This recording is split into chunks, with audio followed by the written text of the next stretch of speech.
कि इस तरफ चमचमाती हुई कोठी थी।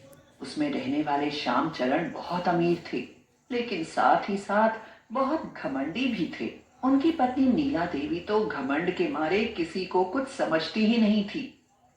उनके दो बच्चे रोहन और मोहन अपने माता पिता की तरह ही घमंडी थे और गरीब लोगों का बहुत ही मजाक उड़ाते थे। जब वे अपनी चमचमाती कार पर बैठकर घूमने के लिए या कहीं जाने के लिए निकलते, तो सड़क के इस तरफ रहने वाले गरीब दीना की बहुत हंसी उड़ाते। किसी जमाने में दीना का नाम दीनदयाल था, लेकिन कुछ परिस्थितियों के कारण वह बहुत गरीब हो गया था।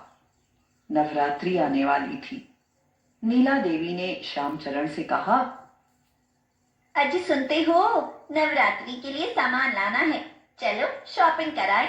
सबके लिए कपड़े भी लेते हैं और पूजा के लिए भी सामान लेना है। फिर बाद में बहुत भीड़ होने लगती है, इसलिए चलो हम पहले ही चलते हैं।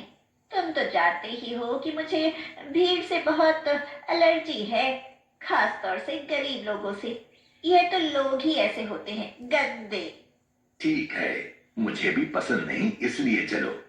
श्यामचरण, नीला देवी और उनके दोनों बच्चे शॉपिंग के लिए निकले। सड़क के इस तरफ आते ही दीना का परिवार उन्हें देखने को मिला। अरे दीना, तू कहाँ जा रहा है? खामखा हमारा रास्ता काट दिया। पता नहीं अब काम बनेगा भी कि नहीं बनेगा। शुभ काम के लिए जाते समय रास्ता मत काटा कर। श्यामचरण की यह बात सुनकर सभी लोग जोर जोर से हंसने लगे। नीला देवी बोली, बहुत अच्छा मजाक कर लेते हो जी। रास्ता तो बिल्लियां काटती है, इस बात में बहुत मजा आया। दीना बोला, नवरात्रि आने वाले हैं, इसीलिए थोड़ा सामान ले आए। हम लोग भी व्रत रखेंगे। यह सुनकर श्यामचरण जोर से हंसा और बोला, सामान? अरे तू तो बिल्कुल फटीचर है। तू भला क्या सामान लाएगा? पहले अपने घर की हालत तो देख। आधा सामान बाहर फैला पड़ा है और आधा झोपड़ी में। ना कोई सलीका है, ना कोई ढंग है। ऐसे में पूजा का सामान लाकर कहाँ रखेगा, बता? और तू व्रत रखकर क्या करेगा? अरे तेरा तो वैसे भी व्रत हो जाएगा जब तुझे कुछ खाने को मिलेगा ही नहीं। यह सुनकर रोहन और मोहन ताली पीट पीट कर हंसने लगे। नीला देवी मुस्कुराने लगी। आज उनका खूब मनोरंजन हो रहा था। बाजार में उन लोगों ने जमकर शॉपिंग की। खूब ढेर ढेर सारा सामान खाने को लिया। श्यामचरण बोला, देख लिया, कुछ कम तो नहीं रह गया? नीला देवी ने कहा, नहीं, व्रत के लिए ढेर सारे फल, सूखा मेवा, मिठाइयाँ, कुट्टू का आटा और सारी चीजें ले ली हैं।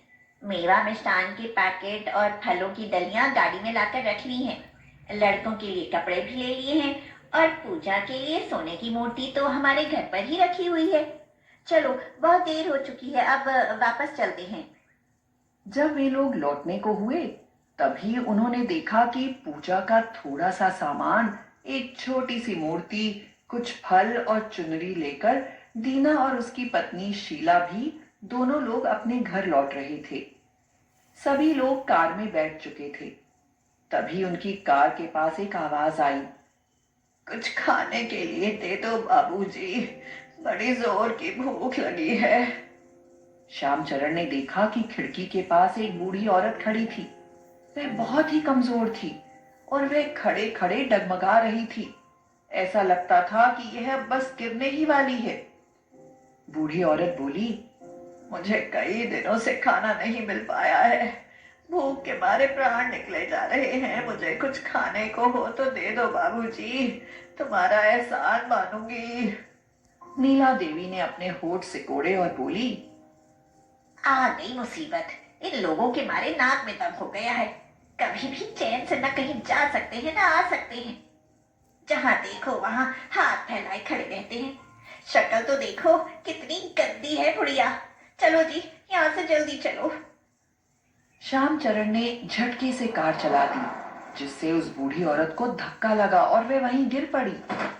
श्यामचरण ने खिड़की से देखा कि सड़क पर गिरने से वह बेहोश हो गई थी और उसके सिर से खून निकलने लगा था। नीला देवी ने भी देखा और वह बोली, जल्दी चलो यहाँ से, नहीं तो मुसीबत हो जाएगी। हाँ। ये सभी लोग घर लौट आए। कार पार्क करके श्यामचरण बाहर निकला तो उसने देखा कि दीना उस बूढ़ी महिला की पट्टी करवाकर बैटरी रिक्शा से अपने घर ले आया था। वह उनके यहाँ बैठी थी। दीना अपने लिए खाने के लिए जो फल लाया था वह उस बूढ़ी महिला को खिला रहा था। यह देखकर श्यामचरण उसकी हंसी उड़ाते हुए बोला, वाह भाई वाह दीना, तुझे तो धर्मशाला खोल लेनी चाहिए। जहां कहीं सड़क पर कोई ऐरा गैरा पड़ा मिला, उठा कर ले आया। अपना नहीं देखता, खुद को खाने का ठिकाना नहीं, रहने को ठौर नहीं, दूसरे को आसरा दे रहा है। दीना बोला, नहीं साहब, ये बेचारी माताजी सड़क पर गिर पड़ी थी। पता नहीं कौन निर्दयी कठोर इनको टक्कर मारकर चला गया। ये बहुत भूखी हैं, ऊपर से इनके चोट लगी हुई थी। अगर मैं नहीं लाता तो ये वहीं मर जाती। श्यामचरण फिर हंसा और बोला, अरे ऐसे जाने कितने कीड़े मकोड़े रोज पैदा होते हैं और रोज मरते हैं। तू किस किस को बचा लेगा?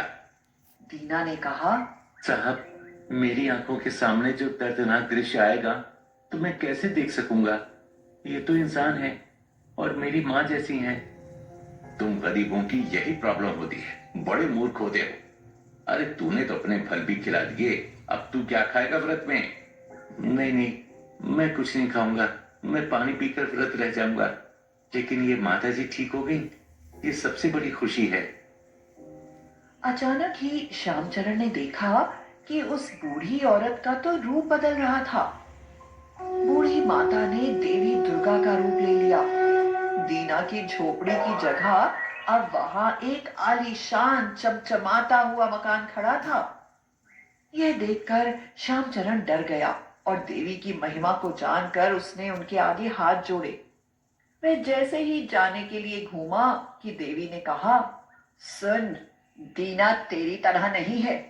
श्यामचरण, तू ढोंग करता है। तेरे मन में इंसानियत जरा सी भी नहीं है।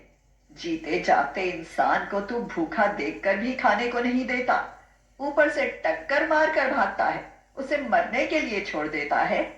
तुझसे ज्यादा अधम और कोई नहीं है। दीना तो तुझसे लाख गुना अच्छा है। वह गरीब अवश्य है, लेकिन वह एक सच्चा इंसान है। ऐसा कहकर देवी गायब हो गई। श्यामचरण अपने घर में आया तो उसने देखा उसकी पत्नी नीला देवी अपना सिर पीट रही थी। क्या हो गया है? अजी देखिए, जो सारा सामान लाए थे वह तो सड़ा हुआ है। मेवा, फल, मिठाई सब में कीड़े रेंग रहे हैं। अब हम क्या करेंगे? नीला, हमसे बहुत बड़ी गलती हुई। उस बूढ़ी महिला के साथ हमने गलत बर्ताव किया। वो देवी दुर्गा थी। ऐसा कहकर श्यामचरण ने उसे सारी बात सुना दी। थोड़े ही दिनों के अंदर श्यामचरण के यहाँ गरीबी छा गई, जिससे उसे अपना मकान बेचना पड़ा। अब वह एक साधारण मकान में रहने लगा और अपने व्यवहार पर पछताने लगा। वह भी अब सुधर गया था।